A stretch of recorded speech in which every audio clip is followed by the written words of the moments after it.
Beep, beep, beep, beep, beep. Morning all. More from Jester News and welcome to you all around the globe. I'm such an arrogant bugger, aren't I?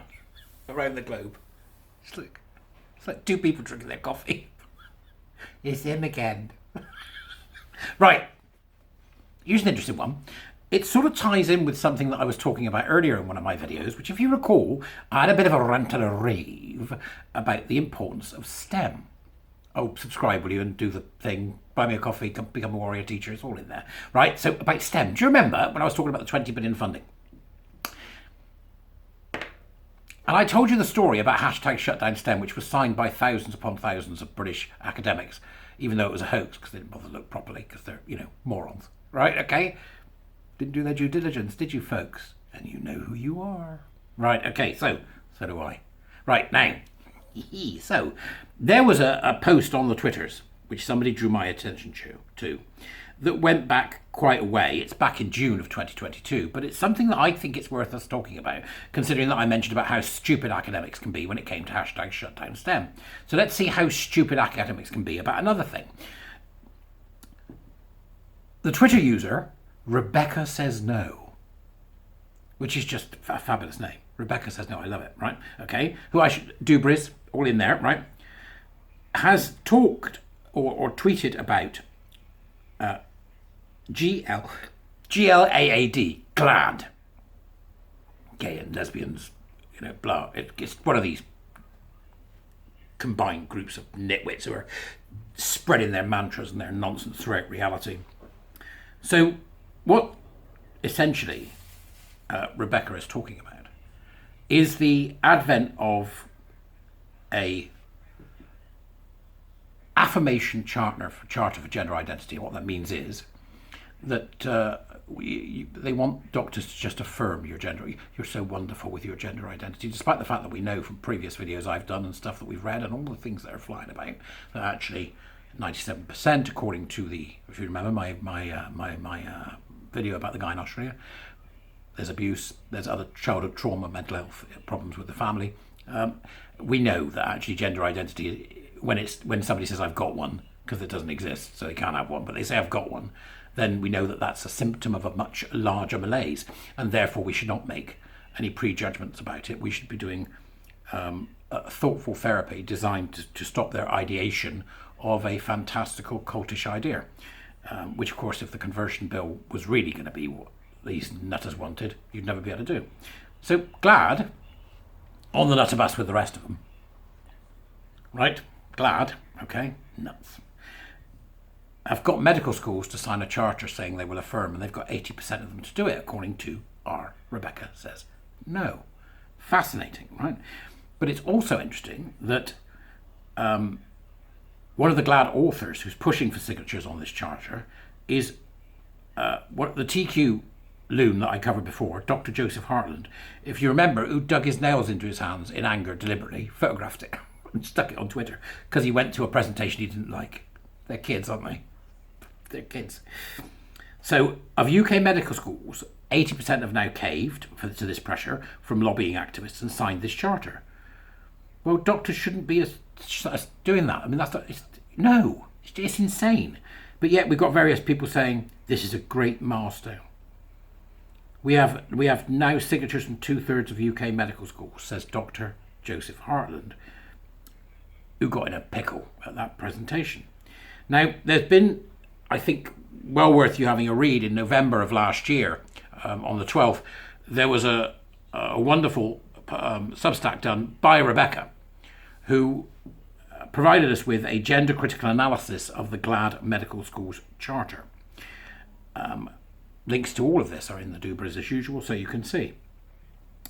What Rebecca is saying is it has some deeply worrying content, such as encouraging doctors to simply affirm whatever their patients diagnose themselves with around gender identity. Gender identity is a completely unevidenced concept when it doesn't exist. So that's why obviously you can't have evidence for that which doesn't exist. The worrying thing is, what resonated with me when I read this was that what Rebecca is saying is here, that encouraging doctors to simply affirm whatever their patients diagnose. And I was sat there reading it after I got hold of it. I thought, why does that resonate? Keir Starmer. Self-referral. Oh my. Self-referral. What a really wanky idea. If you've got, what was he said? If you've got internal bleeding, you can self-refer. If you've got internal bleeding, you're in an ambulance. I can tell you I've had it. Right? Okay? Yeah, because I'm going to self-refer my pulmonary embolism while I'm gasping on the phone. Self-refer. Anyway, so what they're saying is the same thing here. Patients diagnose themselves. Patients diagnose themselves. This is feelings over fact. And the head of the Labour Party is up to his eyeballs in it. Get your head around that. Shall I give my little reminder to all my GC friends that you're going to vote Tory at the next election? I'll get loads of these. I'm not voting Tory. That's what you're going to do, because if you don't, it's the end. What a terrible choice for all of us. Right. So, Rebecca said, you know, it's an evidence at all. And she even talks about in this marvellous article, which I will put down in the Dubris, that only LGBT conversion therapy has been legislated against by government and is actually against the law. Not having it with gender, right? So what this particular medical school's charter has done is they've signed it as well, 80% of them. They don't even know what the TQ plus conversion therapy involves. They've signed it without thinking. This is hashtag shut down STEM again. Right? So what they're doing is they're signing up to say that conversion therapy would be if you don't say that somebody's got a gender identity. If you don't, so we're back to that again. When we know that an awful lot of people that have come up with this nonsense that they've got a gender identity or they're the opposite sex is because they have internalized homophobia or because the people they're dealing with or living with are homophobic. We know this, right? So why on earth have they signed it? Well, Dr. Joseph Hartland, which is the one that dug the TQ thing, you know, dug the fingers in, I said earlier. One of the authors of the Chartist and a self-described queer medical activist. God, you need to get them out. He has been retweeted by GLADD as saying that talk therapy would be okay as long as no gender identity is favoured over another. This is so totalitarian, it's unbelievable. We know, says Rebecca, that patients change their mind. If you work in therapy, I mean, the thoughtful therapists, various people in the, you know, that come up with stuff we see on Twitter in the milieu we play, they all know this, right? Okay, so how can a patient know their diagnosis is not medically trained? Hello, doc. I got a problem. You know, I've got a lot of pain here. And yeah, let's have a look. Yeah, it could be cartoid. No, it's me knee. Lunatics don't diagnose themselves, right? Okay? People who are ill don't diagnose themselves. People who are confused don't diagnose themselves. Just stop it. Right? So anyway, the Charter also asks medical schools to sign to say that they will give joyful depictions of joy to the world. This is so religious, isn't it? Drink the Kool-Aid, for God's sake. It's Heaven's Gate on a global scale. My God, this spaceship's going to be huge.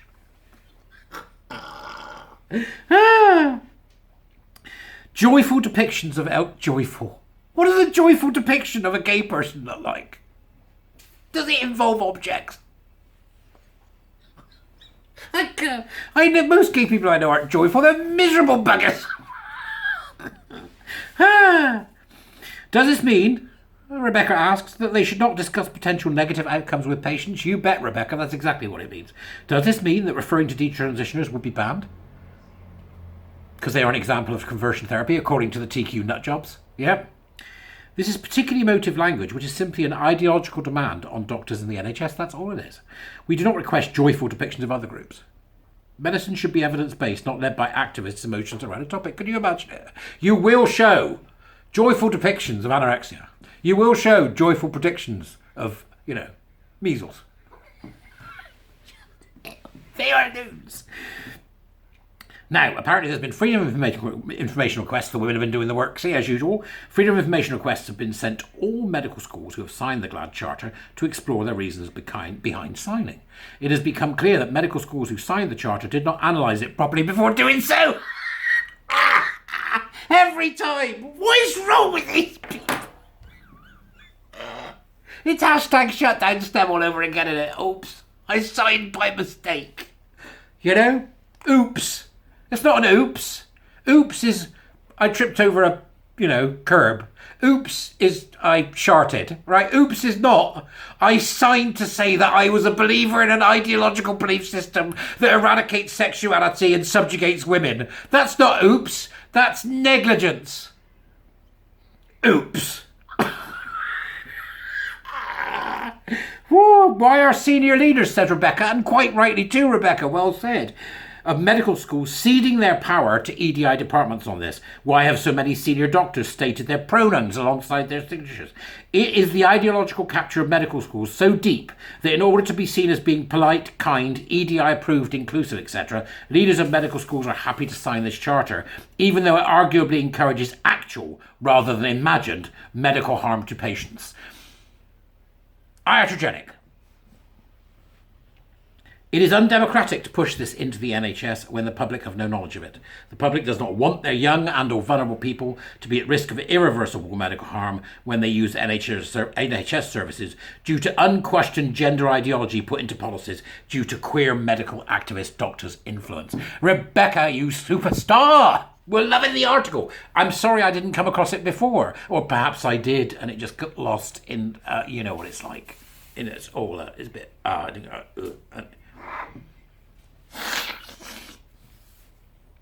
Come on, doc.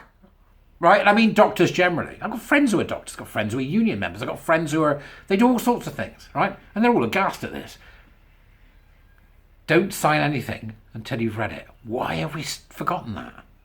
Right? And all these medical schools that have signed this damn thing need to recant now. Okay, that's religious, isn't it? To recant, that sounds religious. Now I'm sounding like them. I'm going to worship at the Church of the Jester. All you need is a pair of shoes that curl and end in a bell.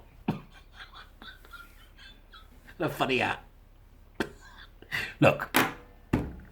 Serious thing. Rebecca mentioned it. I mean, we don't want stupid medics. Right? We don't want ideologically captured medics. When I said about STEM the other day being our crown jewel, that's really important. Science, technology, engineering and maths is really important, right? Medicine sort of fits in the middle, doesn't it, between the humanities and the sciences.